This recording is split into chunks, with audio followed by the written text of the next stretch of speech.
सोचिए जरा, आपकी जमीन सरकार कहती है विकास के लिए चाहिए और मुआवजा वो मिले 100 साल पुराने रेट से।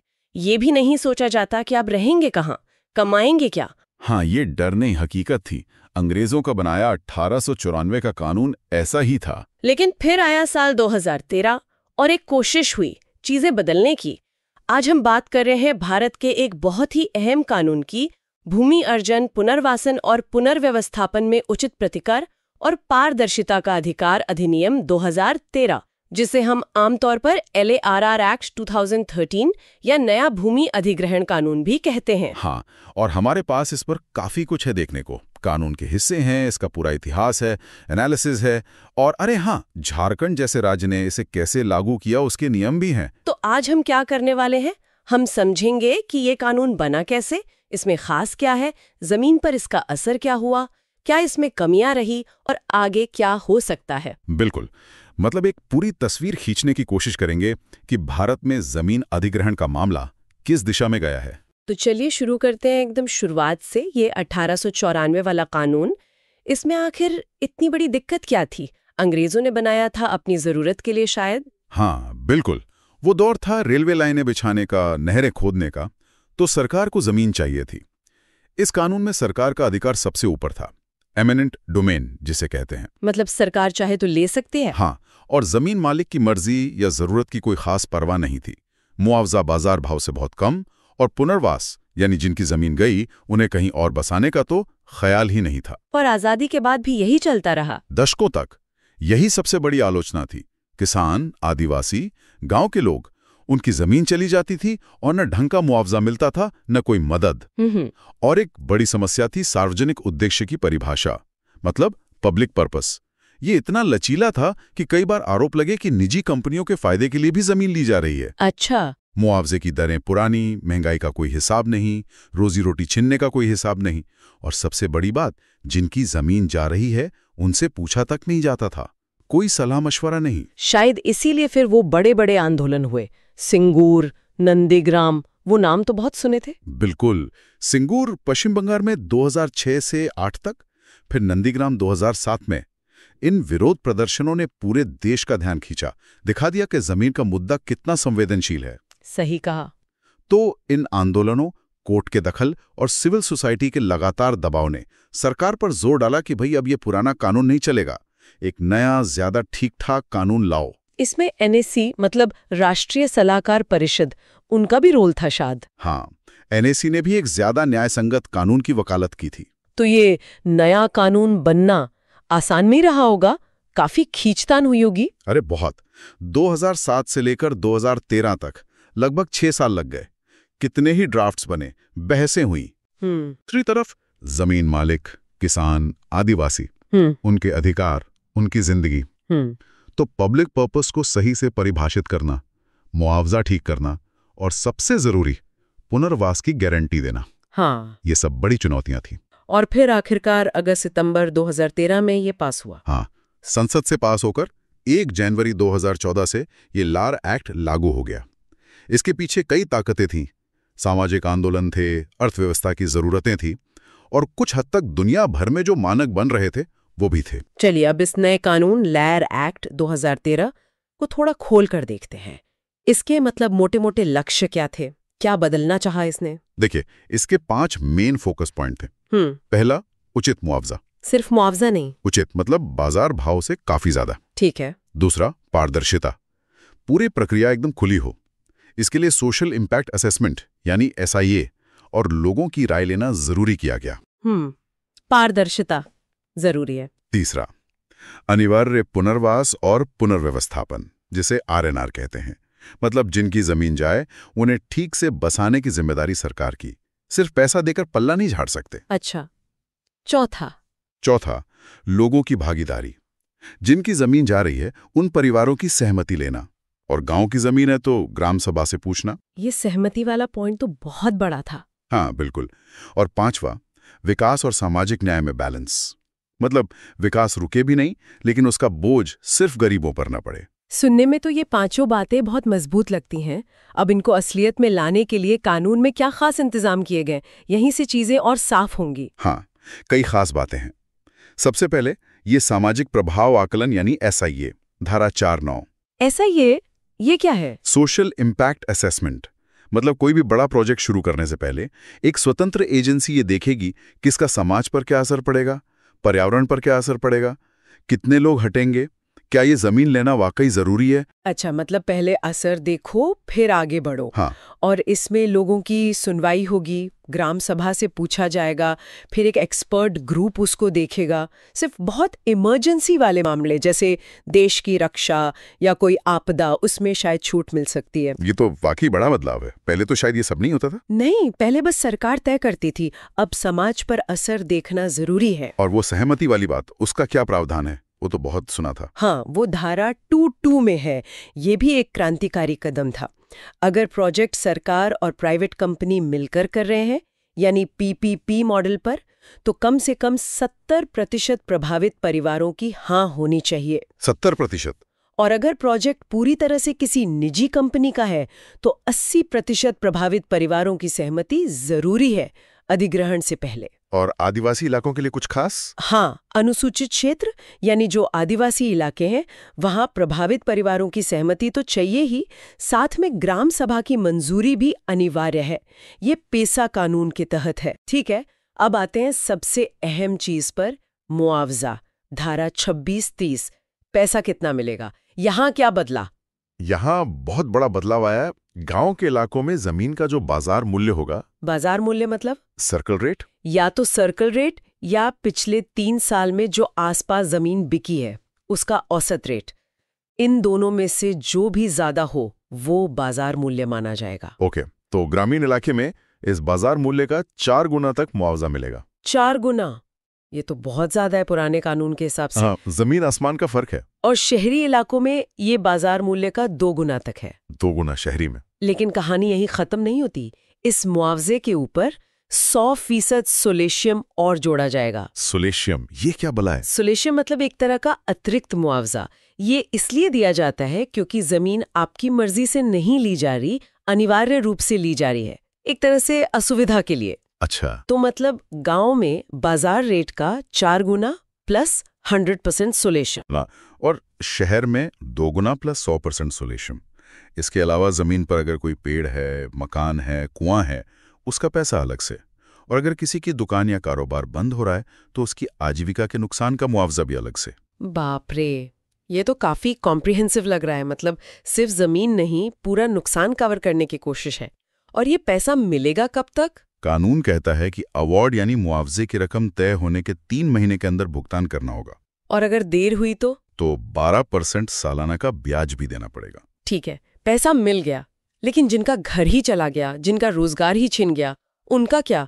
वो पुनर्वास और पुनर्व्यवस्थापन, RNR वाली बात, धारा 31 से 42। हाँ, RNR उन सब परिवारों के लिए जरूरी है जिनका घर चला जाए या जिनकी 20% से ज्यादा कमाई उसी जमीन से होती थी जो ले ली गई। तो इसमें क्या क्या मिलता है? कानून की दूसरी और तीसरी अनुसूची में लंबी लिस्ट है। मोटा मोटा देखें तो हर हटने वाले परिवार को रहने के लिए 50 से 75 वर्ग मीटर का घर मिलेगा। पक्का घर? हाँ। या फिर परिवार में एक को नौकरी। अगर नौकरी नहीं दे सकते तो एक मुश्त 5 लाख रुपए का अनुदान। और ये रकम महंगाई के हिसाब से बढ़ती रहेगी। 5 लाख या नौकरी? हाँ। और अगर परिवार SC या ST कैटेगरी का है तो उन्हें इसके अलावा 5 लाख रुपए और मिलेंगे। अच्छा, SC ST के लिए अतिरिक्त मदद? बिल्कुल। फिर जब तक वो नई जगह सेटल नहीं होते, 1 साल तक गुजारा भत्ता मिलेगा 3000 रुपए महीना, और अपना सामान वगैरह शिफ्ट करने के लिए 50,000 रुपए ट्रांसपोर्ट अलाउंस। और जहां इनको बसाएंगे वहां स्कूल, अस्पताल? वो भी है। कानून की पहली अनुसूची में लिखा है कि जो नई पुनर्वास कॉलोनी बनेंगी वहां सरकार को स्कूल, हेल्थ सेंटर, सड़क, पानी, बिजली, ये सारी बुनियादी सुविधाएं देनी होंगे। ये तो वाकई काफी सोचा समझा पैकेज लगता है। अच्छा, ये पूरी प्रक्रिया धारा 1140 कैसे चलती है? मतलब जमीन लेने की, इसमें कोई टाइम लिमिट भी है? प्रक्रिया काफी तय है। पहले एक शुरुआती नोटिफिकेशन आता है, फिर लोगों को अगर कोई आपत्ति है तो वो सुनी जाती है, SIR रिपोर्ट आती है, एक्सपर्ट ग्रुप उसे देखता है, RNR प्लान बनता है, फिर फाइनल घोषणा होती है, मुआवजा तय होता है और तब जाकर कब्जा लिया जाता है। और टाइम लिमिट? एक बहुत जरूरी बात है, अगर शुरुआती नोटिफिकेशन के 5 साल के अंदर मुआवजे का अवार्ड घोषित नहीं हुआ तो पूरी अधिग्रहण प्रक्रिया ही रद्द मानी जाएगी। 5 साल? ये तो अच्छी बात है। इससे लटकाने वाला काम नहीं चलेगा। हाँ, इससे एक दबाव रहता है कि प्रक्रिया टाइम पर पूरी हो। और ये सब काम देखने के लिए, झगड़े निपटाने के लिए कोई खास ऑफिस या अथॉरिटी भी बनी है? जी हाँ, जिले में कलेक्टर का रोल अहम है। आरएनआर के लिए अलग से प्रशासक और राज्य स्तर पर कमिश्नर होते हैं। अगर मुआवजे या आरएनआर पर कोई झगड़ा है तो उसके लिए खास ट्रिब्यूनल बनाया गया है, LARR अथॉरिटी। और पूरे देश में निगरानी के लिए एक नेशनल मॉनिटरिंग कमेटी भी है। अच्छा, और ये कानून लागू किस पर होता है? मतलब कौन सी जमीन ली जा सकती है इसके तहत? ये कानून पब्लिक पर्पस के लिए होने वाले सभी अधिग्रहण पर लागू होता है, चाहे सरकार खुद ले या सरकारी कंपनी ले या PPP मॉडल में ले, या फिर प्राइवेट कंपनी भी ले सकती है अगर वो काम पब्लिक पर्पस के लिए है। अच्छा। एक खास बात और, इसके आरएनआर वाले प्रावधान मतलब पुनर्वास वाले, वो 13 पुराने कानूनों पर भी लागू होते हैं जिनके तहत जमीन ली जाती है, जैसे नेशनल हाईवे एक्ट, ये 4थी अनुसूची में लिस्ट है। मतलब हाईवे के लिए जमीन लेंगे तो मुआवजा शायद पुराने एक्ट से मिले, पर आरएनआर इस नए कानून के हिसाब से देना होगा। बिल्कुल सही। कुछ छोटे या एकदम अस्थायी अधिग्रहों को जरूर छूट है। तो इतना सब कुछ बदला, मुआवजा बढ़ा, आरएनआर आया, सहमति आई, SIA आया, तो फिर जमीन पर क्या हुआ? क्या ये कानून कामयाब रहा? कैसा असर दिखा? देखिए, असर मिला जुला रहा है, जैसा अक्सर बड़े बदलावों के साथ होता है। अच्छी बात यह है कि इसमें कोई शक नहीं कि किसानों को, जमीन मालिकों को पहले से कहीं बेहतर मुआवजा मिला, आरएनआर पैकेज भी मिले, उनका शोषण कम हुआ। ये तो बहुत जरूरी था। हाँ, और प्रक्रिया थोड़ी पारदर्शी हुई तो कुछ हद तक विरोध और कोर्ट कचहरी भी कम हुई, ऐसा माना जाता है। 2014 से अब तक 1000 से ज्यादा अधिग्रहण इस कानून के तहत हुए। 1000 से ज्यादा, ठीक है, लेकिन सिक्के का दूसरा पहलू, दिक्कतें क्या आई? दिक्कतें भी कम नहीं। सबसे बड़ी शिकायत है कि प्रक्रिया बहुत लंबी और उलझी हो गई। अच्छा। कैसे? ये SIA करना, फिर 70-80% लोगों की सहमति लेना, आरएनआर प्लान बनाना, इसमें बहुत टाइम लगता है। एक रिपोर्ट के मुताबिक करीब 40% मामलों में देरी हुई। 40%? हाँ, अब देरी होगी तो प्रोजेक्ट की लागत बढ़ेगी, काम रुकेगा, तो अधिग्रहण की कुल कॉस्ट भी काफी बढ़ गई। कुछ लोग कहते हैं 60% तक बढ़ गई। 60%? इससे तो निवेश पर असर पड़ा होगा? हाँ, ऐसी खबरें आई कि कुछ निवेशक पीछे हटे क्योंकि जमीन लेना महंगा और मुश्किल हो गया। ये तो विकास के नजरिए से चिंता की बात है। बिल्कुल। और कानून को लागू करने में भी, मतलब जमीनी स्तर पर कई कमियां रहीं। अधिकारियों की ट्रेनिंग, लोगों की जागरूकता, इन सब में गैप रहे। और जमीन के झगड़े, वो तो आज भी हमारे कोर्ट्स पर सबसे बड़ा बोझ है। हाँ, वो तो है। एक अंदाजा है कि करीब 66% सिविल केस जमीन के ही हैं, और इनको सुलझने में औसतन 20 साल लग जाते हैं। सोचिए, 20 साल, बाप रे। और इस कानून की आलोचना भी तो हुई। मतलब कुछ लोग कह रहे थे कि ये बहुत सख्त है, इसमें बदलाव की कोशिशें भी हुई। हाँ बिल्कुल, मुख्य आलोचना यही थी कि सहमति और SIA की शर्तें इतनी कड़ी हैं कि इनसे जरूरी प्रोजेक्ट्स में भी बहुत देरी हो रही है, खासकर इंफ्रास्ट्रक्चर प्रोजेक्ट्स। इसी वजह से 2014-15 में केंद्र सरकार ने अध्यादेश मतलब ऑर्डिनेंस लाकर कुछ खास तरह के प्रोजेक्ट्स जैसे रक्षा, गांव का इंफ्रास्ट्रक्चर, सस्ते घर, इंडस्ट्रियल कॉरिडोर, इनको SIA और सहमति से छूट देने की कोशिश की थी। हाँ, याद आया। उस पर तो काफी हंगामा हुआ था। बहुत ज्यादा, पूरे देश में विरोध हुआ। कहा गया कि ये तो किसानों के अधिकारों को वापस छीनने की कोशिश है।